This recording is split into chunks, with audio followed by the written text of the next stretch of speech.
भयम भयानामपहारिणि स्थिते मनस्यनन्ते मम कुत्र तिष्ठति यस्मिन् स्मृते जन्म जरांतकादि भयानि सर्वाण्यपयांति तात।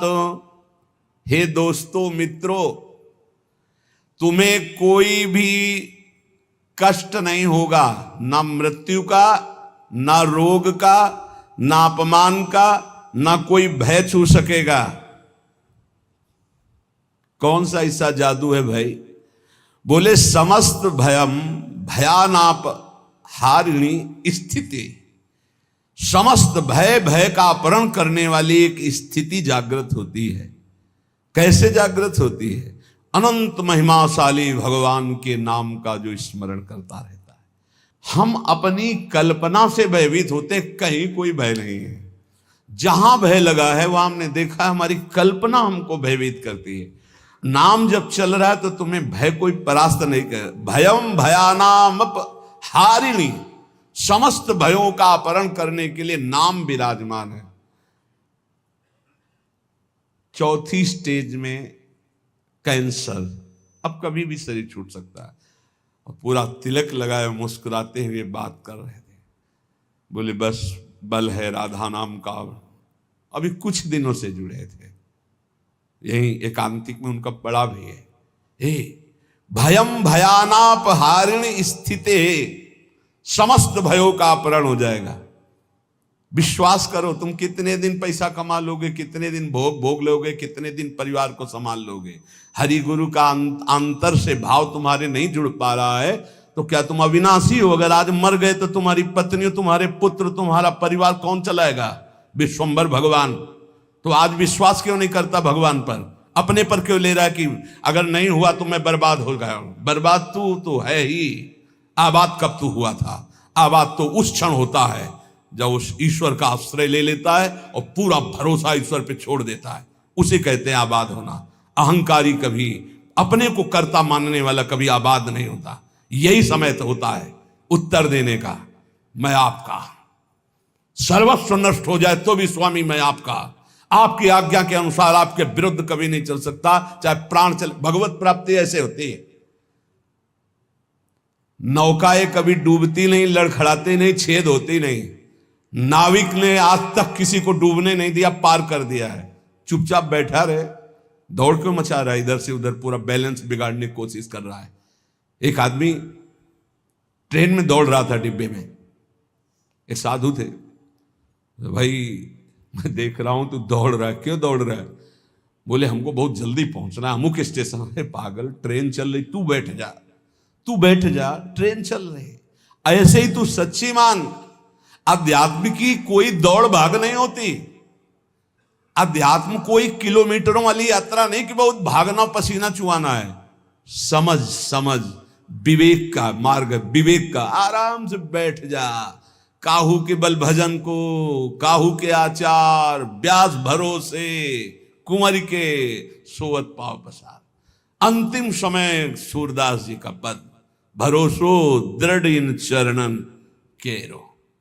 ये है पूरी जीवन की साधना। नाते नेह राम के मनियत, जाके प्रिय राम बैदे ही तजिए ताह कोटि बैरिसम जद्य परम सने ही। पुलापा नहीं चलता यहां, ठोस चलेगा, ठोस घनीभूत भक्ति।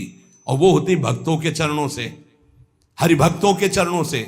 जरा भी आप प्रश्नवाचक चिन्ह आपके सामने लग गया तो शरणागति में कलंक लग जाएगा। नहीं, भगवत प्राप्ति का माइक से ठेका लेते हैं। शरणागति, भगवत प्राप्ति बिल्कुल सहज सरल। सब कुछ उनका था, उनका है, उनका ही रहेगा। तुमने जो अपना मान लिया है बस वही समर्पित कराने के लिए रोज सत्संग हो रहा, उसी को समझ लो। भगवान ही तुम्हारे पुत्र परिवार के रूप में हैं। वही ऐसा प्रश्न खड़ा करेंगे कि तुम भगवान को देखते हो या पुत्र को देखते हो। हमें श्री भगवान की तरफ देखना है तो वो भी हो जाएगा, सब मंगल ही मंगल हो जाए। और अगर पक्ष ले लिया संसार का तो गए, नंबर से आप नीचे उतर जाएंगे। इसीलिए कह रहे, अगर भय मुक्त होना, सबसे बड़ा भय मृत्यु का है, जो बच नहीं सकते, वो आने वाला है। तो बोले जब साधु भी मरता है, गृहस्थ भी मरता है, तो भी भजन से क्या है? साधु मरता नहीं।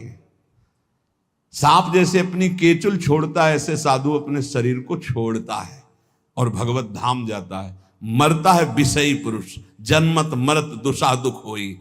इसलिए भयम भयानाप, जो नाना प्रकार के भय, नाना प्रकार के दुख, आपको चिंता शोक, उनसे मुक्त होने के लिए बार बार कहते हैं राधा राधा राधा। नाम जप करो, प्रभु के आश्रित हो जाओ, अपनी चिंता छोड़ो, अपने परिवार की चिंता छोड़ो, भगवत चिंतन करो। बहुत बढ़िया जिम्मेवारी भगवान ले लेंगे, सच्ची मानिए। कर्तव्य छोड़ने की बात नहीं कह रहे हैं, चिंता छोड़ने की। तुम्हारे चिंता करने से होगा, ओवर थिंकिंग, तुम्हारे सोचने से होगा कि हम ये महल बनेगा, महल के ऊपर अटारी चढ़ेंगे, फिर ये होगा, फिर वो होगा, फिर होगा। तो बोले हम कुछ सोचे ना, नहीं, राधा राधा राधा, वर्तमान में राधा राधा जब, जो आगे होता चला जाए उसको करता चला जा, तो जीवन मुक्त हो जाएगा गृहस्थी में रहते हुए। सोच हमको नहीं, सोच हमारे प्रभु देंगे, आगे क्या करना है वो करेंगे, हम संकल्प विकल्प करके फंस जाएंगे। बाले क्रीडन का सक्ता यौवने विषयोन्मुखा अज्ञानयन्त्य शक्त्याः च वार्धकं समुपस्थितम् तस्मात् बाल्ये विवेकात्मा यतेत श्रेयसे सदा बाल्य यौवन वृद्ध्यायैर्देह भावैः संयुतः। सांसारिक जन बाल्यावस्था खेल कूद में व्यतीत कर देते हैं। हम प्रणाम करते हैं उन माता पिता को जो अपने बच्चों को बाल्यावस्था से नाम जपना, समय से उठना, पृथ्वी माता के चरण छूना, सूर्य भगवान को नमस्कार करना, अच्छे अच्छे आचरण सिखाते हैं। आजकल माता पिता नहीं उठते प्रातःकाल, तो बच्चों को क्या उठाएं प्रातःकाल, 11 बजे तक उठते हैं। बाल्ये क्रीडन का शक्त यौवने विषयोन्मुखा, बाल्यावस्था तो खेल कूद में चली गई। जीवन वही धन्य जो भगवान से मिल जाए, वो जीवन किस काम का। आजकल कह रहे हैं कि बाल्य क्रीडन का शक्त, बालकों को तो क्रीड़ा अवस्था में ऐसा लगा दिया कि बाल्यावस्था कब निकल गई पता नहीं चला। यौवने विषयोन्मुखा, यौवन अवस्था भोगों में फंसा दे। अरे भाई, भगवान कृपा करें सबको अच्छे माता पिता मिले। कैसे अच्छे माता पिता? जो भगवान में लगाते हैं, जो सत धर्म में लगाते हैं, जो सत कार्यों में लगाते हैं। बहुत बड़ा योगदान होता है माता का, फिर दूसरा पिता का। सबसे बड़ा गुरु माता, फिर पिता, क्योंकि वही सतमार्ग में चला। गांव में एक बार नाटक आया था दिखाने के लिए, वो क्या कहते हैं, नौटंकी, वो सुल्ताना डाकू, पूरा दिखाया गया। रात भर देखा था, बच्चे थे हम उस समय। तो जब उसको फांसी की सजा दी गई तो उससे पूछा गया तुम्हारी अंतिम चाहत क्या है? वो हम पूरी जिंदगी भर ध्यान रखा, बोले हमारी माता को हमसे मिला दो। माता को, जे ही माता मिलने आई तो गले लगे और दांत से पूरी नाक काट ली माता की। तो आप ईश्वर ने पूछा ये क्यों किया? बोले मुझे आज फांसी के फंदे में चढ़ाने वाली ये है। पहली बार हमने पेंसिल चुराई थी, और जब इसको कहा कि मां मैं पेंसिल चुरा के लाया, तो इसने कहा बहुत अच्छा बेटा, लिखने के काम आएगी।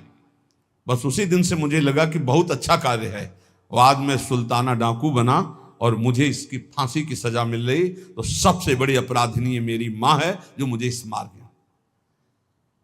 मां प्रथम गुरु है। आप अपने बच्चे को जैसे गर्भ से शिक्षा, अगर हम प्रार्थना करते हैं गृहस्थ में वो बच्चा गर्भ में आ जाए तो सहवास बंद कर दो, सात्विक भोजन पाओ, भगवत नाम कीर्तन सुनो, भगवत कथा सुनो, महान तीर्थों का भ्रमण करो अगर कर सकते हो, उससे तुम्हारे बालक के बहुत सात्विक संस्कार होंगे।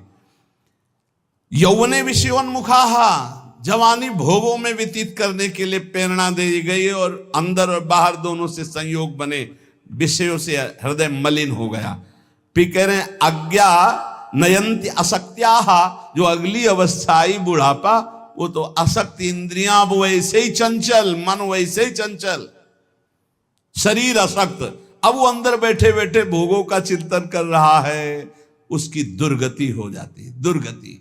इसलिए तस्मात् बाल्ये विवेकात्मा यतेत श्रेयसे सदा, विवेकवान होकर बाल्यावस्था से वो माता पिता धन्य हैं जो अपने बच्चे को शासन में लेकर, बाल भोग बना रहे हैं, 5 मिनट राधा राधा कीर्तन कर, अभी तुझे पवाते हैं, थोड़ा सा नाम संस्कार डालिए, भगवत कीर्तन का, भगवान नाम जप का, बैठ 5 मिनट बैठ के कथा सुन, देखो सत्संग सुन, या स्वयं सुनाने लगे कोई न कोई ग्रंथ की बात। संस्कार पढ़ते हैं, गर्भ से संस्कार पढ़ते। अभिमन्यु जी को गर्भ में ही चक्रव्यूह तोड़ना आ गया था, प्रहलाद जी को गर्भ में ही परम महाभागवत बना दिया था नारद जी ने। अगर आप गर्भस्थ शिशु से शिक्षा प्रारंभ करेंगे तो कोई महान राष्ट्रभक्त महात्मा पैदा होगा।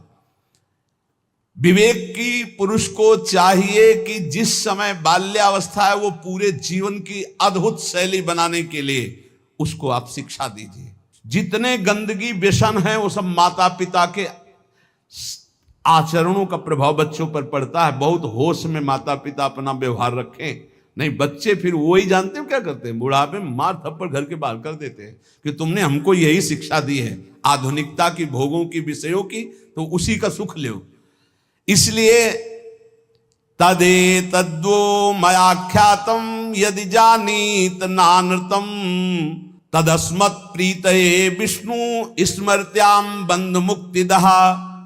मित्रों, मैं तुम लोगों से प्रार्थना कह रहा हूं, तुम झूठ मत समझना। अगर समस्त दुख और बंधनों से छूटना है तो तुम केवल हरि स्मरण प्रारंभ कर दो। उनका स्मरण करने के पश्चात कोई भी विपत्ति उसको परास्त नहीं कर सकती।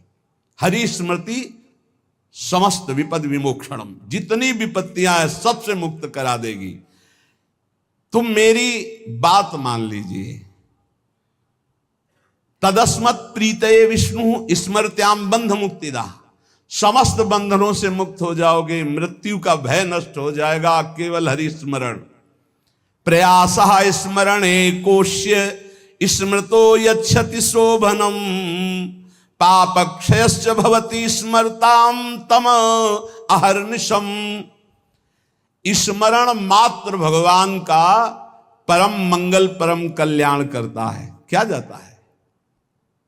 हरिशरणम हरिशरणम, राम कृष्ण हरि, राधा राधा, हरे नमः। जो पसंद आवे, हमारे भगवान के तो अनंत नाम है, राधा वल्लभ श्री हरिवंश, जो पसंद आवे। खूब नाम कीर्तन, खूब नाम स्मरण।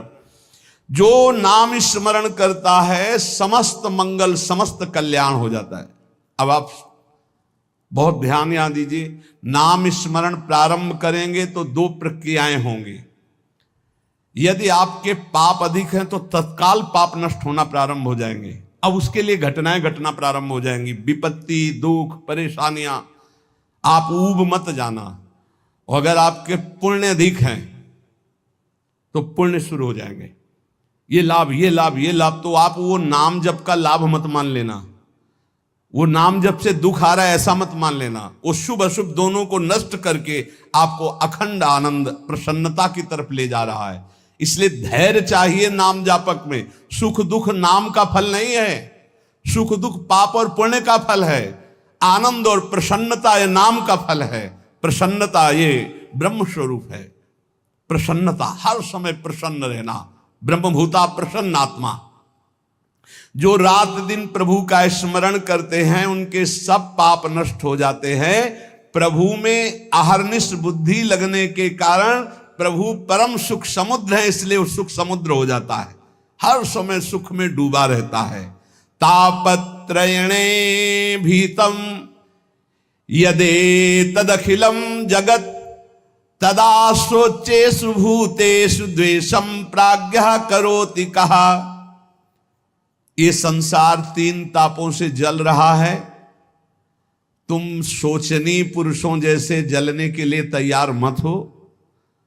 अगर तुम बचना चाहते हो तो बच सकते हो नाम जप के, नहीं तो कैसे कैसे मृत्यु अपहरण कर रही है। बैठे हैं आराम से कुर्सी में, पीछे से पूरी दीवार गिरी, मर गए। एक एक क्षण में मृत्यु तो काल कवल कर रही है। और हम सोच रहे हैं सब कुछ काम हो जाए फिर एक बैठकर भजन करेंगे या तीर्थयाटन करेंगे। मृत्यु तुम्हें तीर्थयाटन और भजन के लिए समय नहीं देगी। आज अभी से भजन शुरू करो। बद्ध वैराणि भूतानि द्वेषम कुर्वन्ति चेततः सुशोच्यान्यति मोहेन व्याप्ता नीति मनीषिणाम। यहां भजन तो करते नहीं, एक दूसरे से वैर कर रहे हैं, एक दूसरे से छल कपट कर रहे हैं, पापाचरण कर रहे हैं। विचारवान कभी किसी से वैर नहीं करता, ये पापाचरण नहीं करता। तुम महामोह से व्याप्त होकर किसी से यहां लेन देन मत कर लेना पाप का। कोई ऐसा पाप कर लिया, कोई वैर कर लिया, आना पड़ेगा। त्रिभुवन में किसी से वैर नहीं होना चाहिए, तब तुम जीवन मुक्त होगे। इसीलिए अजात शत्रु होता है भगवान का भक्त। और किसी से कुछ लेना न देना, मगन रहना, कर्जा ना रहे, नहीं तो आके देना पड़ेगा, आना पड़ेगा। कुछ न कुछ ऐसा बन करके उसका हिसाब करके तुम्हें यहां से जाना पड़ेगा। बोले जैसे हमारा जवान लड़का था, बहुत मेहनत करके, बहुत वो अपने में कम खर्चा करता था, सब हम ही को देता था क्योंकि कर्जा निपटाने आया था। और कर्जा निपटा चला गया, वो तुम्हारा लड़का थोड़ी था, वो अपना कर्जा देने आया था। और कर्जा लेने आया था, बोले बचपन से बीमार, कुछ दिनों के बाद वो पधार गया, तो अपने लेने आया था हिसाब किताब। बहुत होश में जीवन मुक्त होने के लिए किसी से लेना नहीं, किसी का देना नहीं, किसी से वैर नहीं, किसी से मित्रता नहीं, सबसे भगवत भाव। मैं तुम सबसे आग्रह करता हूं, तुम इस असार संसार के विषयों में कभी संतुष्ट नहीं हो सकते, मेरी बात समझ लो। चाहे जितना भोग भोग लो, कभी ऐसा नहीं हो सकता हाँ अब आज के बाद मुझे नहीं चाहिए। ये ऐसे भूत के लड्डू हैं, खाओ तो परेशान, ना खाओ तो परेशान। जो नहीं भोग रहे हैं वो ललचा रहे हैं, और जो भोग रहे हैं वो पछता रहे हैं। बड़ा विचित्र माया का खेल है। और जो संसार में है वो पछता रहे कि हम सोचा था इसमें सुख है, वो है नहीं। हमें लगता है कि सुख औरों में है, पूरा जीवन उनको पछताते चला जा रहा है, ये भोगा, ये भोगा, ये भोगा। और अगर सही भजन नहीं हुआ तो पूरा जीवन इस भेष में पछताते चला जाता है, इधर उधर ताक झांक, पूरा जीवन व्यर्थ चला जाता है। ये हम भ्रमण करते हुए जीवन में देखा कि अगर साधना नहीं है तो अवस्थागत इंद्रियां शांत नहीं होती। उपासक को चाहिए कि ये सोच ले कि विश्व के चाहे जितने भोग भोग लो, कभी संतुष्ट नहीं होने वाले। अच्युत भगवान की आराधना कर लो तो तृप्त हो जाओगे। फिर ऐसा हृदय की स्थिति हो जाएगी जैसे गोस्वामी तुलसीदास जी कहे, पायो परम विश्राम राम समान प्रभु नाही कहूं। हृदय शांत हो जाएगा। अब कछुनाथ न चाही मोरे, हृदय से आने लगेगा। सर्वशक्तिमान भगवान श्री हरि समस्त प्राणियों में विराजमान है। ऐसे भावना करके जिससे मिलो पहले भगवत भाव करो। काम क्रोध लोभ मोह मद मत्सर इन 6 शत्रुओं पर विजय प्राप्त कर लेता है, वही भगवान का दर्शन प्राप्त करता है। तब बड़ा आश्चर्य होता है जब एकांतिक में भगवत प्राप्त आते हैं और फिर कहते हैं मुझे भगवत साक्षात्कार हो गया, और फिर कहते हैं मन में बड़ी परेशानी है। घर के लोग हमको बहुत विरोध करते हैं कि ये कौन सी भगवत प्राप्ति किए हैं जो शास्त्र में कहीं नहीं है। आजकल ऐसे भगवत प्राप्त हो रहे हैं ज्यादा, शास्त्र में कहीं नहीं है। बच्चों कहीं नहीं शास्त्र में, ऐसी कोई शास्त्र में प्रपंच नहीं है, कोई प्रपंच नहीं। शास्त्र केवल भवबंधन के मुक्त करने के लिए ये साधनाएं बता रहा है। ये छोटी मोटी सिद्धियां घास फूस की तरह है, घास फूस की तरह है। तुम इसको बहुत बड़ा समझते हो, तुम्हारा ये नाम है, तुम वहां से आ रहे हो, तुम ये बहुत बड़ी बात थोड़ी है। 2 4 6 महीने तुम्हें नियम से हम बता दें, वैसे रहो सात्विक आहार करके। अगर आपके अंदर ना आने लगे तो हमें बताना। जीवन में कभी मदिरा जबान में ना रखी हो, मांस कभी खाया ना हो, ये अंडा मांस मछली, केवल ये तुम्हारे जीवन 6 महीना में तुमको हम बता देंगे कि जिसके मन की बात चाहोगे उसके मन की जान लोगे। तुम खेल समझते हो? मंत्रों में इतनी सामर्थ्य, पर पवित्रता, पवित्रता, आप अपवित्र हो रहे हैं तो इसलिए कुछ समझ में नहीं आ रहा है। अपवित्रता पर्दा डालती चली जाती है। ये ढूंढी आश्रम में, शायद आप जानते हैं, ढूंढी आश्रम में बहुत सिद्ध महात्मा है। दर्शन के लिए भागे तो 9:30 बजे तक केवल दर्शन सुबह देते थे। अब गुरु आश्रम से चले तो पर विलंब हो गया, 10 बज गए हमें रास्ते में, बस माता जी का मंत्र एकदम स्मरण किया, हमारा जाना व्यर्थ नहीं होना चाहिए, हमें दर्शन होने चाहिए। आप सच्ची मानिए, अकेले महाराज जी बैठे थे। जो ही गए तो पहला शब्द था कि बोले आओ महात्मा इंतजार कर रहे हैं। हम कहा स्वामी जी बड़ी करुणा। बोले करुणा नहीं, तुम्हारी माता जी आकर के मुझे रोक लिया। हमारी माता जी? बोले हाँ हाँ, जगदम्बा जिनका तुम मंत्र पढ़ रहे थे। ऐसा मंत्रों में आप ये भवबंधन मुक्त करने, तापत्रेणाभिहतम यदे तदखिलम जगत। तुम क्या समझते हो? ये समझते हो कि ये छोटी मोटी बात? अरे एक ही समय में कई जगह उपस्थित हो जाना, पर्वत को भी छेद दे देना, विविध प्रकार की सिद्धियां, एक भी सिद्धि स्वीकार कर ले तो भगवत प्राप्ति नहीं होगी। हमारे ब्रज में ऐसे ऐसे कि अखिल कोटि ब्रह्मांड नायक परात्पर पीछे घूमे, 2-4 लोगों ने मिलकर थप्पड़िया दिया, पिट गए, रोटी मांगा, खाया, कोई जानता नहीं कि ये क्या है। और यहां जो कोई सिद्धि दिखाने की कोशिश की तो सीमा के बाहर कर दिया गया है, सीमा के बाहर। यहां वो रहे जो प्रिया प्रीतम की सिद्धि में डूबे हुए हैं और कोई चमत्कार नहीं हो। सबसे बड़ा चमत्कार कि मन का परिवर्तन करके प्रिया प्रीतम में जिस वक्त दृष्टि गई तो श्यामा श्याम के प्रेम रंग में मतवाला कर दिया गया।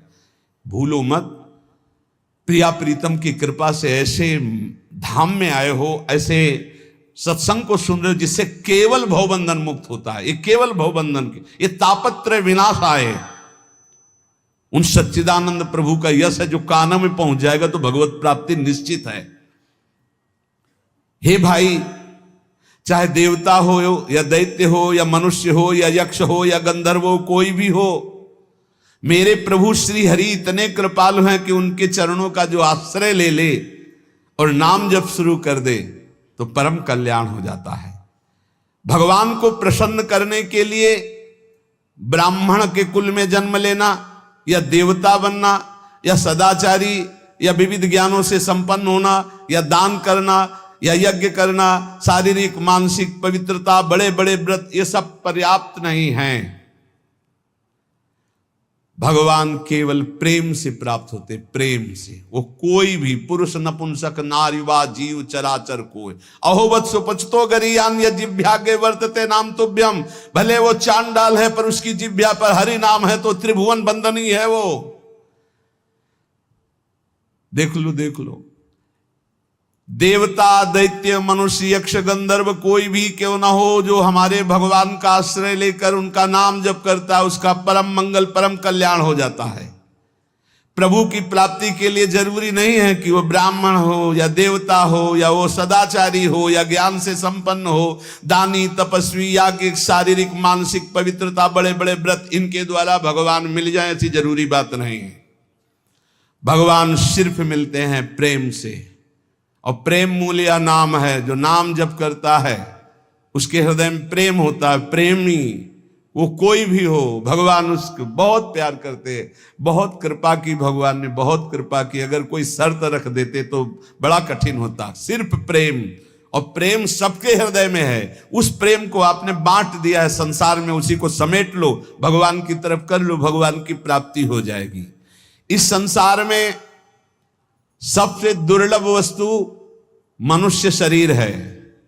इस मनुष्य शरीर में सबसे दुर्लभ वस्तु सत्संग है। सत्संग में सबसे दुर्लभ बात भगवान की अनन्य भक्ति है।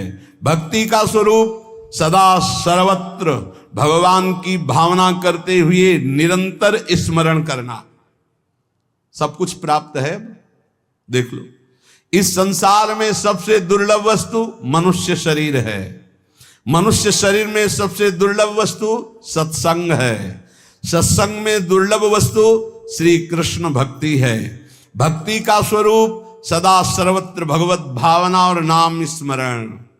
सब सुलभ है, सब दुर्लभ सुलभ है। यदि अब भगवत प्राप्ति नहीं हुई तो मतलब अभागी समझो, अभाग्य। जो न तरह भवसागर समाज नर पाए, श्रुति निंदक मंदमति आत्महनन गति जाए। तुम्हें जो लोग मारना चाहते हैं वो नहीं मार सकते। तुम्हें विष दे के भी नहीं मारा जा सकता। तुम्हें आग भी नहीं जला सकती। तुम्हें बड़े बड़े पर्वतों के नीचे दबाया जाए तो भी तुम्हारी मृत्यु नहीं होगी, सांप से डसाया जाए तो भी मृत्यु नहीं होगी, यदि 100 रूप रख करके मृत्यु आवे तो भी नहीं होगी। बस मेरी बात मान लीजिए, निरंतर नाम जप कीजिए, भगवान ऐसी स्थिति दे देंगे कि मृत्यु तुम्हें छू नहीं पाएगी। ए भाई, बस सार बात भगवान की शरण में होकर अपने कर्तव्य का पालन करते हुए नाम जप करो, इसी जन्म में आनंद को प्राप्त हो जाओगे। प्रपंच में मत फंसो, ये माया प्रपंच आपको फंसाएगा, प्रश्न करेगा। आप श्री जी की तरफ रहना, हम बुरे हैं भले हैं जैसे हैं अपनी श्री जी के हैं, पक्ष श्री जी का रखना, जीत जाओगे। माया घसीटेगी अपने पक्ष में। आओ, कबड्डी का खेल है, कबड्डी का खेल। ये हमको माया के पक्ष में जाना पड़ेगा। जैसे पाला होता ना, तो उसमें 2 शर्तें रहती हैं। एक तो तुम्हारी सांस न टूटने पावे, स्कूल में सिखाया गया था नहीं, कबड्डी कबड्डी तो राधा राधा राधा राधा, सांस न टूटने पावे, निरंतरता नाम की बना। और दूसरी बात, तुम्हें पकड़ेंगे वो 4-5 मिलके, पाले तक नहीं आने देंगे। पाला कौन सा? हमारे माई श्यामाजू को राज। पकड़ेंगे कौन? काम क्रोध लोभ मोह मद मत्सर। आपको घसीटना है कैसे? राधा राधा राधा राधा, और आप पाले में आ जाओगे। और अगर जो ही पकड़े तो खत्म राधा नाम, तो आप हार गए। जिस समय पकड़ेंगे तो आपका राधा नाम छूट जाएगा, देख लेना। और अगर राधा नाम नहीं छूटा तो छयों को घसीट के पाला में ले आओगे। काम क्रोध लोभ मोह मद मत्सर, कबड्डी में जीत जाओगे। एक तरफ है माया अपने पार्षदों के साथ, और एक तरफ है भक्ति भगवान के साथ। आपको अपने पक्ष से उस पक्ष में जाना है, उस पक्ष के आपके पक्ष में। बोले यहां माया प्रवेश नहीं कर सकती। क्यों नहीं प्रवेश कर सकती? बोले हम भगवान के हैं। तो माया किसकी है? घास फूस की है, वो भी भगवान की है। मम माया दुरत्तया और ममैवांशो तुम, और पाला बीच में रखा हुआ है। दोनों भगवान के खिलाड़ी हैं, एक तरफ माया एक तरफ महाभागवत। वो उधर भी जाएगा, वो उधर भी आएगी। सांस न टूटने पावे, राधा राधा राधा, खेल में जीत जाओगे। जिसके मुख में नाम चल रहा है तो काम क्रोध लोभ उसको दबाएंगे, गिरा देंगे, फिर भी वो घसीटता चला है, सांस न तोड़े तो जीत जाएगा। 6 शत्रु ऊपर लदे हैं, गिर चुका है। खुली सब बात समझो, काम क्रोध ने गिरा दिया है, कबड्डी वाला गिरता नहीं, फिर भी वो घसीट रहा है, राधा राधा राधा। बोले पाला बहुत दूर हो, तो बोले इस कबड्डी में पाला ही चल के नजदीक आ जाता है, पाले तक आपको नहीं पहुंचला। 6 ने दाब लिया और हाथ ऐसे करोगे, बोलोगे राधा, तो पाला ही चला आएगा। और अब पाला समझ रहे ला? वो माया भी सोचे कि बहुत बुरी जगह फंसा है हमारा पाला। बोले नहीं, अभी क्या जाना कैसे से पाला पड़ा है, तो पाला ही आके पड़ जाएगा आपके हाथ में। ये हम प्रवचन नहीं कर रहे, ये हम अंदर की छाती की बात कर रहे। बस छोड़ना मत, राधा राधा नाम मत छोड़ना, और अपना पाला समझना रखे। पाला क्या है? हमारे माई श्यामाजू को। ये अगर हम पकड़े तो हमारा काम हो गया। पक्की बात कह रहे हैं हम, ये सब सुलझ करके समझ करके कह रहे हैं, क्योंकि इस जन्म में यार भगवत प्राप्ति होनी। ऐसे साधन में लगो, क्योंकि साधन के बिना तुम्हारा समर्पण पूर्ण नहीं होगा। ऐसे आज हम रोज एक नई युक्ति सोचते और घुमा घुमा के उसी को समझाते। हमारा कबड्डी का खेल है, एक तरफ माया एक तरफ प्रभु। हमको राधा राधा राधा राधा राधा राधा राधा बोलते रहना, ये हमको गिराएंगे, हम गिर जाएंगे। क्योंकि हम इतने बलवान नहीं कि 6 एक तो पूरे विश्व को नचाए है, काम क्रोध लोभ मोह। ये 6 जब हम पर आक्रमण करेंगे तो गिर जाएंगे नहीं, तो गिर जाएंगे तब भी ऐसे करेंगे राधा, तो वो पाला जो है ना वो हमारे नजदीक आ जाएगा और हम जीत जाएंगे। और हम जीत गए, नहीं जीत गए। तुम्हें ऐसा नहीं लगता तुम्हें भगवत प्राप्ति होगी? सही बताओ, हृदय से बताओ, तुम्हें अच्छा नहीं, ये ऐसा अनुभव होता है कि नहीं कि तुम्हें भगवत प्राप्ति हो जाएगी, तुम्हें इस जन्म में श्री जी मिल जाएंगी? होता है? अरे जोर से बोले यार। हाँ, ये श्री जी के बल से कहते हैं हम, अंदर नहीं आता। अपने तो हर समय ऐसे उत्साह रहते, जैसे किसी का विवाह होना हो ना, तो कैसे नहीं फूला फूला घूमता है कि ऐसे हमको लगता है कि हमारा श्री जी के पास जाना है, श्री जी के पास जाना है, श्री जी के पास जाना है। कौन सी श्री जी? जिनके पास आए तन मन के बिछुरे लई पे चाह बढ़े दिन रहे। और आपको सच्ची कहते हैं, जिनके मन में आने लगा मेरे को श्री जी के पास जाना, पास पक्का बना बनाया है, तभी मन में आएगा, नहीं तो प्रश्न आ जाएगा हम जैसे पापी कहां जाएंगे श्री जी के पास। नहीं नहीं नहीं, इस पाप को मत पकड़ना, वो तो जल चुके, जो गलती हो गई थी वो जल चुके। क्योंकि इतना सत्संग सुन रहे हो तुम, श्री जी का नाम सुन रहे हो, अरे सत्संग एक बार जो सत्संग सुन लिया बहुत बड़ी बात हो गई। ये सत्संग है, ये भगवत आराधन है। खूब हिम्मत करो, अपने पाले में पहुंचना है इस बार चूकला ले ले, अगली बार कबड्डी में पक्का हारोगे। अगला जो आने वाला है, अब आगे समय नहीं रह गया, हम रोज इसी बात का ध्यान दिला